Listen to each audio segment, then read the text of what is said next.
Okay, we are now ready for Math Dailies, week 22, day 3. All right, our first one is just a simple multiplication, 681 times 3. 1 times 3 is 3. 8 times 3 is 24. So we put down our 4, carry the 2.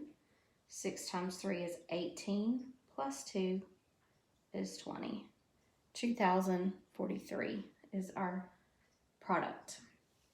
Next we have division, 690 divided by 4, and so I flipped around the way I wrote it, or wrote it in the different way, so it's easier to multiply or to divide. 4 fits into 6 one time.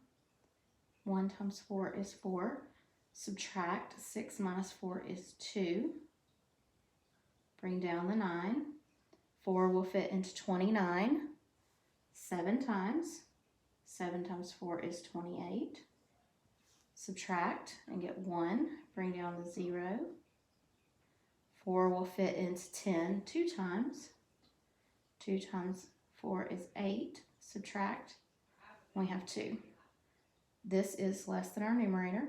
Nothing left to bring down, and so we have a remainder of 2. 172, remainder 2.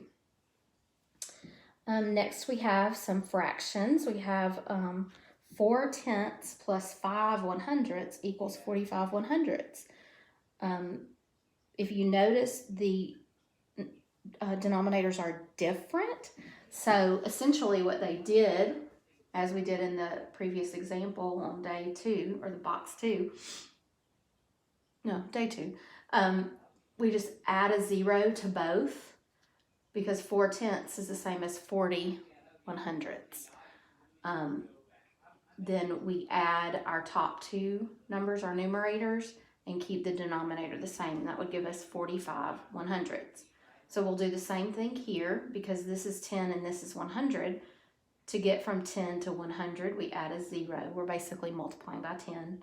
So that adds a 0. Then we're multiplying 7 times 10, adding a 0. Now our denominators are the same, so we can add our top numerators. 70 plus 7 is 77. And so the answer is 77 100ths. Now you may have noticed on box 4 that they made a mistake.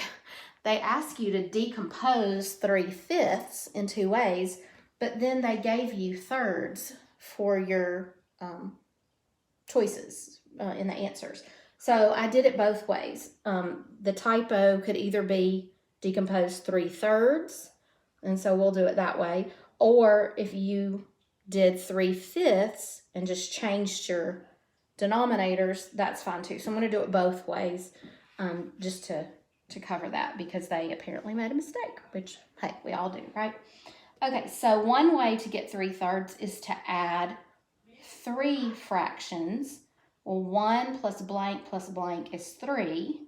Well, we know we can add 2 more 1s, and it will give us 3. 1 plus 1 plus 1 is 3. So 1/3 plus 1/3 plus 1/3 gives us 3/3, which is also 1 whole. And then another way to do it is to add 1/3 plus another number. Well, we just add those two together. 3 plus 2 is 3. 1/3 plus 2/3 is 3/3. Or if you were doing it for 3/5, as they put in the question part, you do the same thing. 1/5 plus 1/5 plus 1/5 equals 3/5. So 1 plus 1 plus 1 equals 3.